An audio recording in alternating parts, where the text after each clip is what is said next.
درود شب اسرا کے دولہا پہ نایم درود نوشے بزم جنات پہ لاکھوں سلام مصطفیٰ جان رحمت پہ لاکھوں سلام شمع بزمی ہدایات پہ جن کے سجدے کو محراب کعبہ جھکی جن کے سجدے کو محراب کعبہ جھکی ان بھاووں کی لطافات پہ لاکھوں سلام مصطفیٰ جان رحمت پہ لاکھوں سلام شمع بزمی ہدایات پہ جس نے امت پہ لالوں کا سر دے دیا جس نے امت پہ لالوں کا سر دے دیا اس سخی کی سخاوات پہ لاکھوں سلام مصطفیٰ جان رحمت پہ لاکھوں سلام شمع بزمی ہدایات پہ کتنے مہکے ہوئے ہیں مدینے کے پھول کتنے مہکے ہوئے ہیں مدینے کے پھول کربلا تیری قسمت پہ لاکھوں سلام مصطفیٰ جان رحمت پہ لاکھوں سلام شمع بزمی ہدایات پہ لاکھوں سلام ڈال دی قلب میں عظمت مصطفیٰ ڈال دی قلب میں عظمت مصطفیٰ سیدی اعلیٰ حضرات پہ لاکھوں سلام مصطفیٰ جان رحمت پہ لاکھوں سلام شمع بزمی ہدایات پہ یا نبی سلام علیکہ یا رسول سلام علیکہ یا حبیب سلام علیکہ صلوات اللہ علیکہ ناز کے پالوں کا صدقہ دکھ بھرے نالوں کا صدقہ کربلا والوں کا صدقہ بھیک دو لالوں کا صدقہ یا نبی سلام علیکہ یا رسول سلام علیکہ یا حبیب سلام علیکہ صلوات اللہ علیکہ الصلاۃ والسلام علیکہ نبی اللہ الصلاۃ والسلام علیکہ حبیب اللہ الصلاۃ والسلام علیکہ یا شفیعنا یوم الجزاء صلی اللہ علیہ وسلم اللہم صلی علی سیدنا و مولانا محمد معدن الجود والکرم وعلی آلہ وبارک وسلم اللہم ربنا آتنا فی الدنیا حسنۃ وفی الآخرۃ حسنۃ وقنا عذاب النار یا عزیز و یا غفار بحرمت سید الابرار یا الہی رحم فرما مصطفیٰ کے واسطے یا رسول اللہ کرم کیجئے خدا کے واسطے مشکلیں حل کر شہ مشکل کشا کے واسطے کربلائیں رد شہید کربلا کے واسطے بحر شبلی شیر حق دنیا کے کتوں سے بچا ایک کا رکھ عبد واحد بے ریا کے واسطے یا الہی قادری کر قادری رکھ قادریوں میں اٹھا قدر عبد القادر قدرت نما کے واسطے، احسن اللہ لہو رزقن سے دے رزق حسن، بندے رزاق تاج الاصفیاء کے واسطے، دے محمد کے لیے روزی کا رحمت کے لیے، خان فضل اللہ سے حصہ گدا کے واسطے۔ قال تعالی فی شان حبیبہ بسم اللہ الرحمن الرحیم ان اللہ وملائکتہ یصلون علی النبی یا ایھا الذین آمنوا صلوا علیہ وسلموا تسلیما۔ اللہم صل علی سیدنا مولانا محمد مختلف الملوان تاقبل الاسران وکر الجدیدان واستقل الفرقدان وبلغ روحه وارواح اہل بیتہ من التحیۃ والسلام وبارک وسلم علیہ کثیرا بجاہ سید النبی الامین المکین الرؤوف الرحیم الکریم آمین یا رب العالمین یا اکرم الاکرمین بہ نستعین۔ لا الہ الا اللہ محمد الرسول اللہ صلی اللہ تعالی علیہ وسلم۔ السلام علیکم۔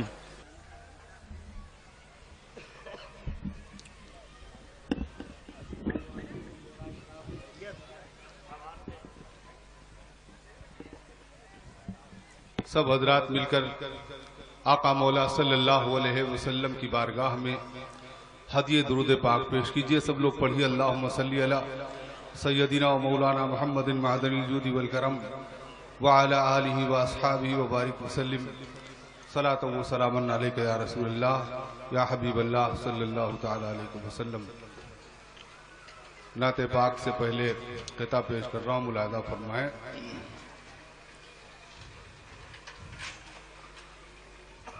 صبح آتے ہیں شام آتے ہیں، صبح آتے ہیں شام آتے ہیں، آسمان سے سلام آتے ہیں، آسمان سے سلام آتے ہیں۔ جب کوئی دوسرا نہیں آتا، جب کوئی دوسرا نہیں آتا، رب کے محبوب کام آتے ہیں، رب کے محبوب کام آتے ہیں، رب کے محبوب کام آتے ہیں۔ کل بھی رکھتے تھے آج رکھتے ہیں، وہ نبوت کا تاج رکھتے ہیں، وہ نبوت کا تاج رکھتے ہیں، وہ نبوت کا تاج رکھتے ہیں۔ کوئی ادنا ہو چاہے اعلیٰ ہو، کوئی ادنا ہو چاہے اعلیٰ ہو، مصطفیٰ سب کی لاج رکھتے ہیں، مصطفیٰ سب کی لاج رکھتے ہیں، مصطفیٰ سب کی لاج رکھتے ہیں۔ دونوں عالم میں نام زندہ ہے، مصطفیٰ کا غلام زندہ ہے، مصطفیٰ کا غلام زندہ ہے۔ مٹ گیا ہے یزید دنیا سے، مٹ گیا ہے یزید دنیا سے، کربلا کا امام زندہ ہے، کربلا کا امام زندہ ہے، کربلا کا امام زندہ ہے۔ حضرات ملاحظہ فرمائیں، دیکھیے روضۂ مصطفیٰ، دیکھیے دیکھیے روضۂ مصطفیٰ، دیکھیے دیکھیے روضۂ مصطفیٰ، دیکھیے عرش تک نور کا سلسلہ، دیکھیے دیکھیے روضۂ مصطفیٰ، دیکھیے میرے سرکار کا نقش پا، دیکھیے میرے سرکار کا نقش پا، دیکھیے میرے سرکار کا نقش پا، دیکھیے باغ فردوس کا واسطہ دیکھیے دیکھیے روضہ مصطفیٰ دیکھیے ان کے طلبوں سے جبریل آنکھیں ملی ان کے طلبوں سے جبریل آنکھیں ملی ان کے طلبوں سے جبریل آنکھیں ملی رب کے محبوب کا مرتبہ دیکھیے دیکھیے روضہ مصطفیٰ دیکھیے فاطمہ کا چمن کتنا رنگین ہے فاطمہ کا چمن کتنا رنگین ہے فاطمہ کا چمن کتنا رنگین ہے یہ سمجھنا ہے تو کئی بلا دیکھیے دیکھیے روضہ مصطفیٰ دیکھیے دیکھیے روضہ مصطفیٰ دیکھیے بے سہارا ہوں میں غم کا مارا ہوں میں بے سہارا ہوں میں غم کا مارا ہوں میں بے سہارا ہوں میں غم کا مارا ہوں میں میری جانب بھی یا مصطفیٰ دیکھیے دیکھیے روضہ مصطفیٰ دیکھیے اور اعلیٰ حضرت کی شان ملاحظہ فرمایا حضرت نجدیت ابھی لرزاں پرندہ ہے نجدیت ابھی لرزاں پرندہ ہے نجدیت ابھی لرزاں پرندہ ہے اعلیٰ حضرت کا یہ دبدبا دیکھیے دیکھیے روضہ مصطفیٰ دیکھیے دیکھیے روضہ مصطفیٰ دیکھیے چھیڑ دی کس نے حیرت یہ نعت نبی چھیڑ دی کس نے حیرت یہ نعت نبی چھیڑی دی کس نے حیرت یہ نعت نبی چھا گئی رحمتوں کی گھٹا دیکھیے دیکھیے روضہ مصطفیٰ دیکھیے دیکھیے